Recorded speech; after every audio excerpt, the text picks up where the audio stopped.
10/3. Novel Spermigitted Lord Chapter 1275. Perebutan bendera oleh Li Heitan secara tak terduga menyebabkan seluruh batalion harimau bergerak.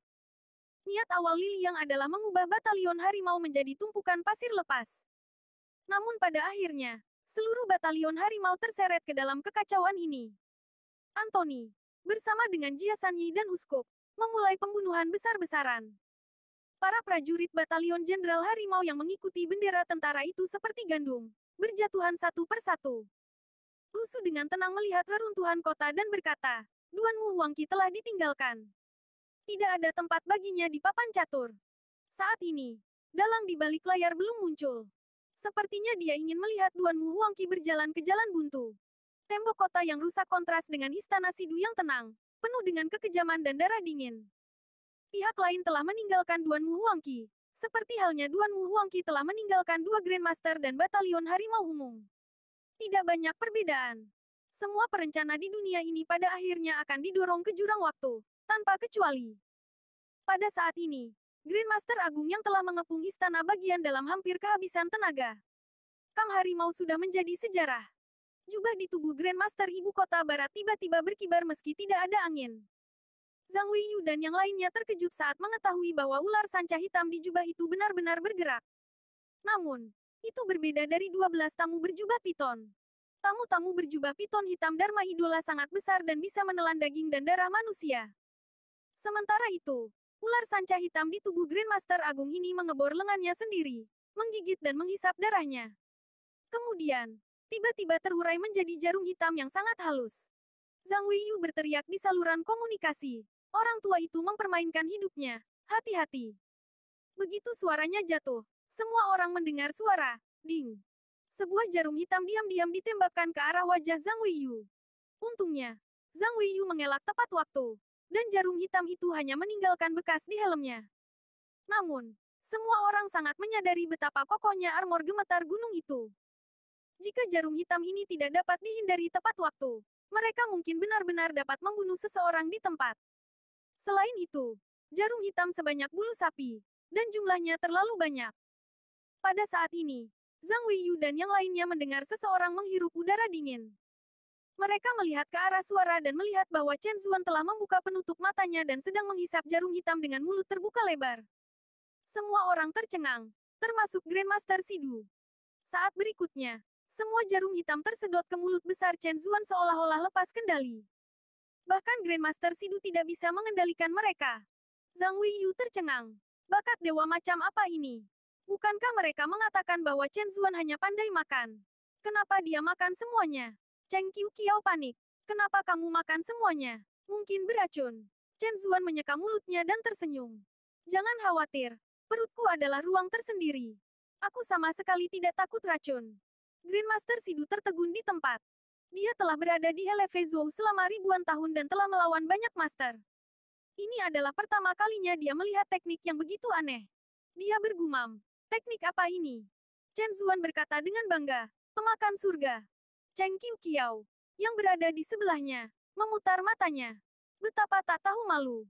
Namun, Grandmaster Sidu mempercayainya. Zhang Weiyu menggunakan kesempatan ini untuk berteriak di saluran komunikasi. Lakukan. Grandmaster Sidu sudah menjadi anak panah di akhir penerbangannya. Dia terjebak oleh puing-puing Woltide dan tidak bisa bergerak. Sekarang dia telah kehilangan pilihan terakhirnya. Dia putus asa. Poin emosi negatif dari Zhao Qingyong, plus 1000. Debu tampaknya telah mengendap. Pertempuran ini pada akhirnya akan berakhir. Dan setelah selesai, tidak ada yang tersisa di medan perang kecuali rumah yang roboh dan tangisan wanita dan anak-anak. Mayat batalion harimau dibaringkan di jalan. Beberapa bahkan digantung di dinding yang rusak. Mereka mungkin pria tampan saat masih hidup, tapi sekarang mereka hanya hantu. Tiba-tiba, Lu Su merasa ada yang tidak beres. Dia merasakan energi berkumpul menuju Lu Xiaoyu seperti meteor. Energi itu tidak terlihat dan hanya ada dalam persepsi Lu Su. Yang lain bahkan tidak menyadarinya. Dari mana energi ini berasal? Eleve Su terkejut.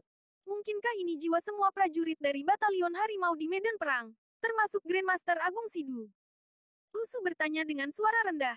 Apakah ada bakat baru di tingkat kelima? Lu Xiaoyu mengangguk dalam diam, tetapi tidak menjelaskan apapun. Lu Su juga tidak bertanya lebih lanjut. Ini adalah pemahaman diam-diam antara keduanya. Sebelumnya, Elefesu berpikir bahwa peta bintang gelap Lu Xiaoyu hanya akan mengalami perubahan kualitatif ketika dia mencapai tingkat ke-6 dari bintang utama. Karena di peta bintang miliknya, tingkat ke-6 dari bintang utama telah mengalami perubahan kualitatif.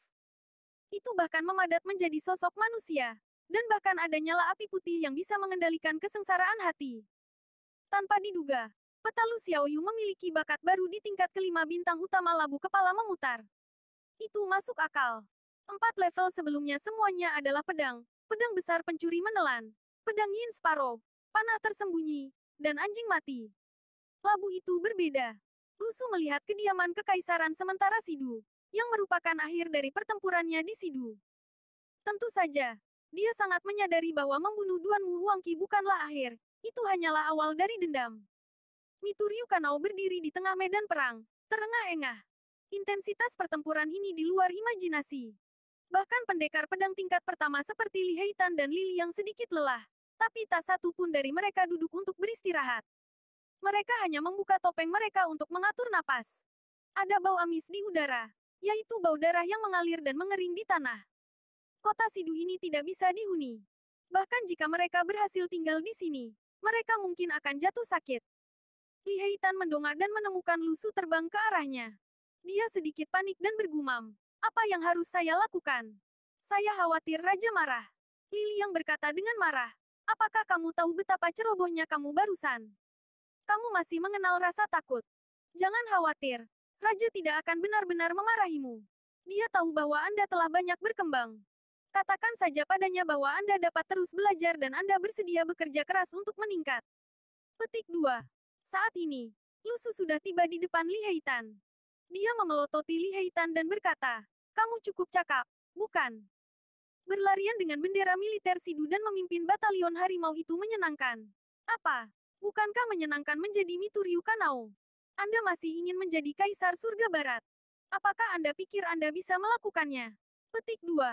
Li Heitan tertegun sejenak sebelum berkata, aku bisa belajar.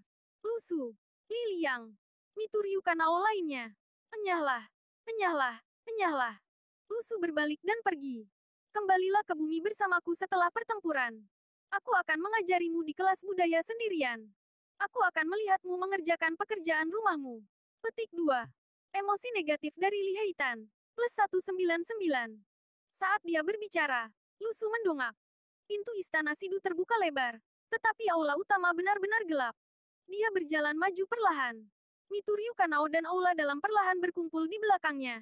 Seperti awan gelap menekan istana yang suram.